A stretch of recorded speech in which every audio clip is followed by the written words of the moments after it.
Expendables 3. That was a very stressful experience because I very much knew that I didn't deserve to be there. You're in a cast full of like the most iconic action heroes of all time. Schwarzenegger, Stallone, Ford, Snipes. And then you're like, blah, blah, blah, blah, blah, Powell. Everybody's like, what is this guy? 13th on the call sheet or whatever. What is he doing here?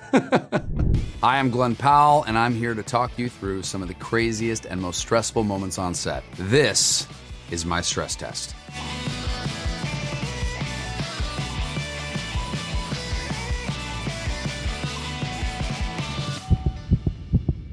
Running Man.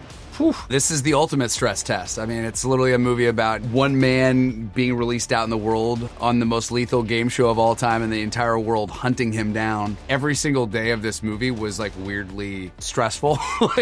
One of the days that was the most stressful, I agreed to do a scene in the movie wearing nothing but a towel in Bulgaria. It was negative 10 degrees. I was on a wire. I was suspended 8 stories above the building. The camera shots were extremely dynamic. I will say that's probably one of the coldest I've ever been. And also just like knowing that you're like wearing nothing but a towel and it's that cold. That's my Running Man stress test. Hitman. Oh man, I got to write Hitman with Richard Linklater. You know, he's been a longtime friend. I've known Rick since I was like 14 years old. We made our first movie together, Fast Food Nation. I had a small part in that movie. We made Everybody Wants Some together. We did Apollo 10.5, and this was our first movie that we were really baking up together. And Rick had kind of been talking to me about all these different characters I'm playing in the movie. I play all these different characters. He's a hitman who like kind of, you know, occupies all these different, you know, weird personas. I think the thing that made it the most stressful was he looked at me, he's like, have you been working on any of these characters? And I'm like,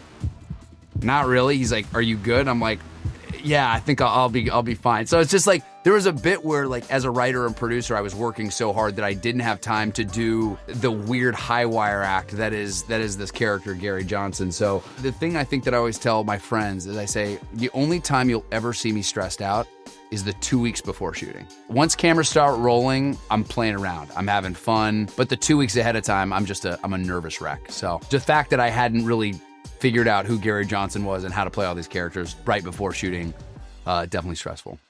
I honestly, if I could live on the Everybody Wants Some set, you know, there's something about being on a baseball team in 1980 in Austin, Texas. It's like the greatest existence. I don't think there was one stressful moment on that set. Every single day, just a dream. Rick and I really defined our creative partnership on that movie, and not a lot of people have seen it, but every time people watch it, they're just like, what a vibe, you know, what a vibe that movie is. Top Gun Maverick. I'll tell you the most stressful part about Top Gun Maverick.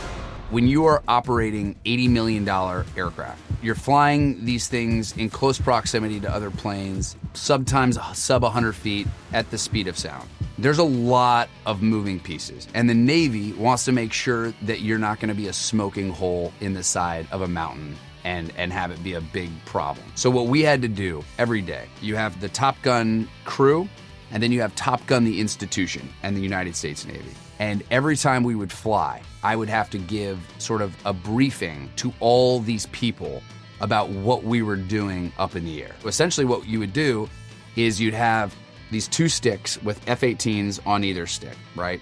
And you're talking out what you're doing in the scene with these sticks. And in addition to that, I'm telling them airspeed, I'm telling them altitude, I'm telling them the sun position, the exact coordinates that I'm flying from here to here. Here's the lines that I'm gonna be doing, and sort of what the pattern for those 2 hours of fuel burn, what you're gonna be doing. When you're up in the air, it is just you pressing record, and that entire next hour and a half, that is the movie. You have hundreds of people on the ground, and it is all about what you are doing up there, and you are telling that pilot where to go and how to fly. So it was never not stressful. You know what made me laugh is one of the first days of being on base. I'm in my flight suit.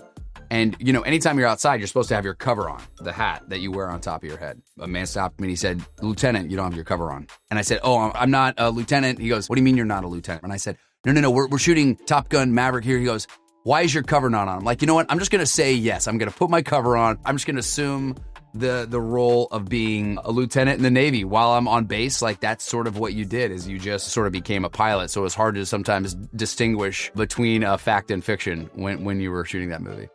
Expendables 3. Talk about imposter syndrome. That was a very stressful experience because I very much knew that I didn't deserve to be there. I knew that I was going to work harder than anyone else. I told Sylvester Stallone, I wrote him a letter and I told him how I grew up in Texas. I grew up with some, uncles who did a lot of martial arts, who taught me stuff, and grew up being very comfortable around weapons and whatnot. So I knew that I could fulfill the role, and I knew I'd work harder than anyone else. But at the same time, you're in a cast full of like the most iconic action heroes of all time. Schwarzenegger, Stallone, Ford, Snipes. And then you're like, blah, blah, blah, blah, blah, Powell. Everybody's like, what is this guy, 13th on the call sheet or whatever? What is he doing here? There was one day of stunts that was particularly grueling. The safety regulations where we were shooting weren't exactly like the highest. So I was in an elevator shaft where they just basically put tires at the bottom. You want to create this black smoke. Usually they have other ways of kind of creating black smoke.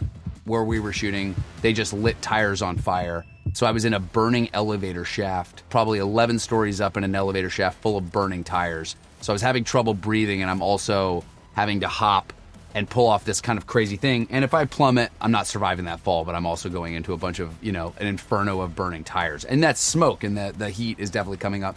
Then in the afternoon, I pulled a stunt where I'm getting thrown up on top of a roof. And I had the reset go wrong where I stepped off of the roof and I free fell a couple stories. I thought I killed myself. So I didn't die on Expendables, but I had a couple close calls. Well, those are my stories. Keep calm. I'm Glen Powell.